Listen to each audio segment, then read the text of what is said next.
It's a story you will see only on 7 Action News. A story about the beloved Detroit sports hero Vladimir Konstantinov, who helped the Red Wings win the 1997 Stanley Cup, ending a 42-year drought. Days after that win, of course, Konstantinov suffered a catastrophic injury in a limo crash. The city rallied around him, saying they believed he would live a full life. He inspired the Red Wings to a second Stanley Cup win, celebrating the win with his teammates from a wheelchair. No longer able to play the game he loved. Now, Vladimir Konstantinov's care team is asking for your help. As 7 Action News reporter Kim Russo tells us tonight in this exclusive report, they believe life as he knows it is at risk due to a change in law. Better out to the point. Konstantinov shot, scored! One of the best defensemen in the NHL. And he's leveled. Upended by Konstantinov. Vladimir Konstantinov's aggressive plays helped win the Red Wings the Stanley Cup for the first time in 42 years in 1997. This goes cup for you guys. Thank you. Then as the team celebrated, 6 days later, tragedy. Breaking news tonight, 2 of our Hockey Town heroes are in the hospital and they're in pretty serious condition. Konstantinov and the team masseur, Sergei Monotsikhanov, suffered life-changing injuries when a limo crashed in Birmingham. Konstantinov went from lifting a Stanley Cup above his head to in a coma for 2 long months, fighting for his life. We hope and pray that our teammate Vladdy and Natsa will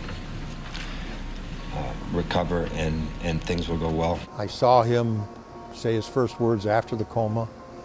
I saw him do his first physical therapy after the coma. Jim Belanca is Konstantinov's friend and attorney. And to see him then and to see him now is a miracle. He is incredible.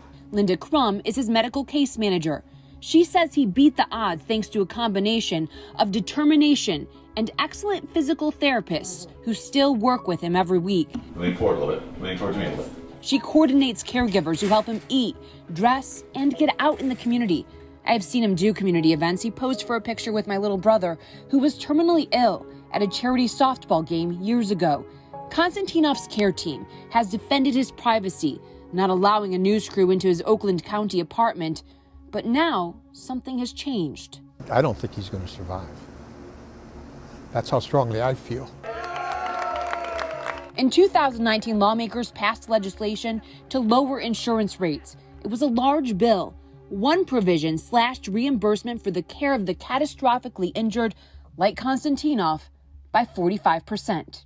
Vladimir Konstantinov is a hero to so many people who have followed his journey. I remember when the accident happened, watching coverage with my little brother. He was 10 years old when he wrote a book about how he believed Konstantinov would live a full life. And his team says these changes in the law are putting that at risk. His care is 24 hours a day. It's not just a random amount. It's prescribed by his physical medicine and rehab doctor. Can his family afford it if this cut happens? Oh, no. He has a very small amount of money. I'm worried that he's going to lose his care. The Michigan Catastrophic Care Fund is something every insured Michigan driver paid into for years. It provides care for about 18,000 people who suffered devastating injuries. Its recent statement from June 2020 shows it has $23.4 billion and liabilities of approximately $21 billion to be paid out over future years. Fund managers tell me the amount of money in the fund has grown over the last year, thanks to investments. And the thought that they're going to deprive literally thousands of people of the care that they've built their lives on and been successful of is abominable. So what will happen to the billions of dollars drivers paid over the years if it's not spent helping people with catastrophic injuries?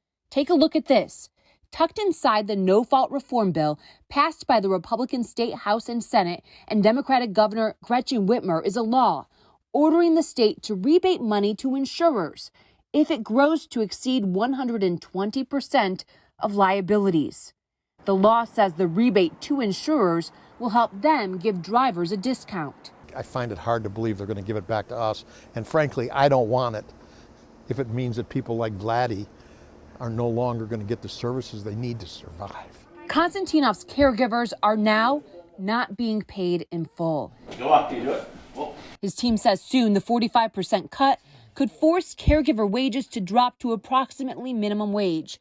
His care team says he may not be able to continue living in his own home due to the law. He has lived in a nursing and rehabilitation home before, and that brings up concerns. He was difficult to control. He was lashing out. Vladdy is a strong-willed person. I mean, you could see that on the ice. Will he end up in a nursing home? Will he end up warehouse somewhere instead of thriving? He's losing his humanity, and there's no excuse for it. We don't need anything bad to happen to Vladdy. We want to protect him. This law needs to be changed, and it needs to be changed now. There are some efforts to undo the 45% cut. Shelby Township Republican State Representative Doug Wozniak has introduced a bill to do just that. If you have an opinion on what you think should happen, now's the time to contact your lawmakers and the governor. Kim Russell, 7 Action News. Yeah, and you never know how it feels until it happens to your family. Thank you so much, Kim. You can find a link to the proposed bill, also our in-depth coverage of this law change. Plus, read more details about how it has impacted Konstantinov's caregivers and information on how to contact your representatives in Lansing at WXYZ.com.